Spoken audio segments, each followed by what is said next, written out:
to keto or to not keto. You see, the most common thing which you will hear today when you look for nutrition and type 2 diabetes, especially type 2 diabetes reversal, is keto, keto, keto. It's omnipresent, all places. Okay? Hi, I'm Dr. Soham Patel, and I'm your host in this video series on type 2 diabetes. For whoever doesn't know me, I'm a board certified endocrinologist and lifestyle medicine physician. So the question we are trying to answer in this video is, if your goal is to reverse insulin resistance, which if you don't know, then you can check my previous videos. I've talked about what is insulin resistance, and the link should be in the description below. So if your goal is to reverse insulin resistance and potentially reverse type 2 diabetes, then should we be doing keto or not doing keto? So let's examine it on 3-4 different parameters. Parameter number one is, let's first understand what is keto. So the cardinal feature of keto dieting is that you would severely limit intake of carbohydrates under 50 grams per day. There's different versions of keto where how much fat and protein you would eat, but essentially it's high fat, high protein, and severely limiting the amount of carbohydrates to less than 50 grams per day. So example, what would that mean is you eat 2 apples, you got you 50 grams of carbohydrates per day.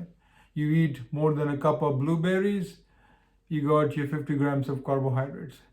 So it's very easy to exceed 50 grams of carbohydrates. And mind you, the blueberries or the apple are actually better forms of carbohydrates. They're complex carbohydrates loaded with vitamins, minerals, and all that.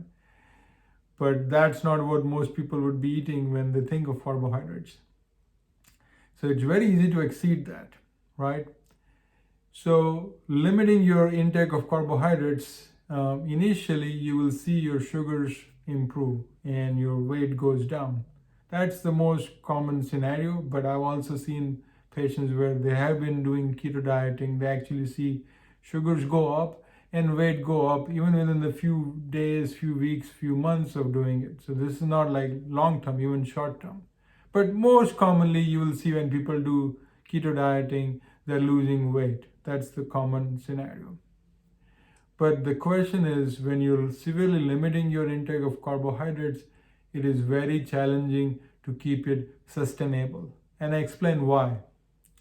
See, our body is designed to use different food to generate energy through, complex metabolism, equations and different reactions.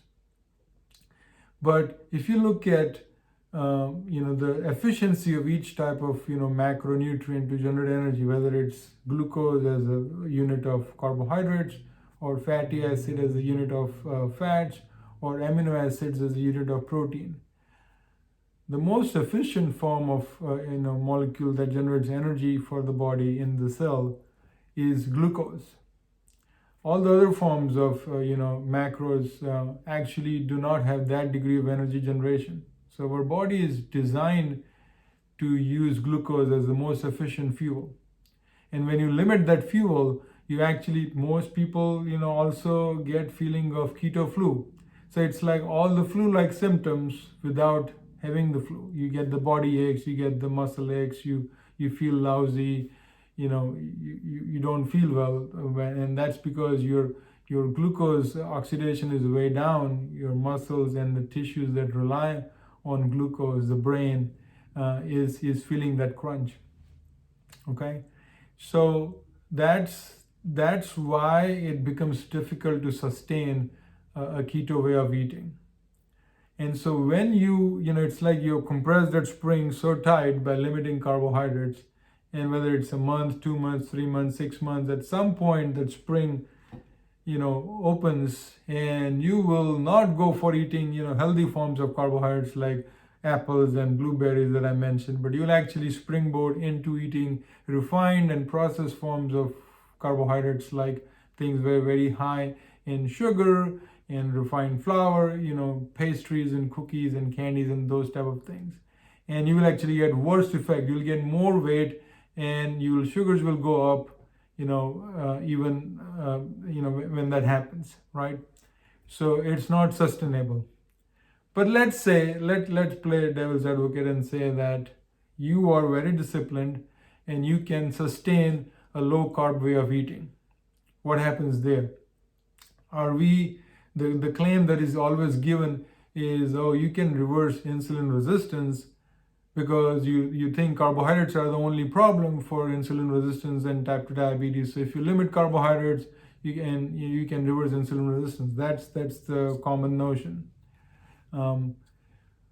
But again, if you look at data, in my personal practice experience, I've actually seen patients even within weeks and months of doing keto see high insulin levels and their sugars are actually going up. But if you look at data that spans different levels of evidence, 1 year mark is kind of that timeline where conclusively you will see, even if your insulin you're initially you were seeing improvements with your sugars, blood sugars, at 1 year mark you will conclusively be seeing higher sugars in spite of eating keto.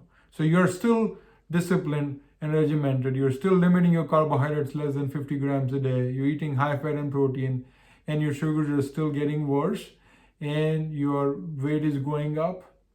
And this is at the year mark. But the reason why you get an impression initially that doing keto will will help reverse insulin resistance is because you're not really measuring insulin levels. You're not measuring the things that are getting worse. So you're just looking at the sugar, you're looking at the weight, and you're assuming that insulin resistance is getting better, but you're actually masking the effect of insulin resistance by limiting the intake of carbohydrates. Okay? So sustainability, and then whether we truly reverse insulin resistance or not.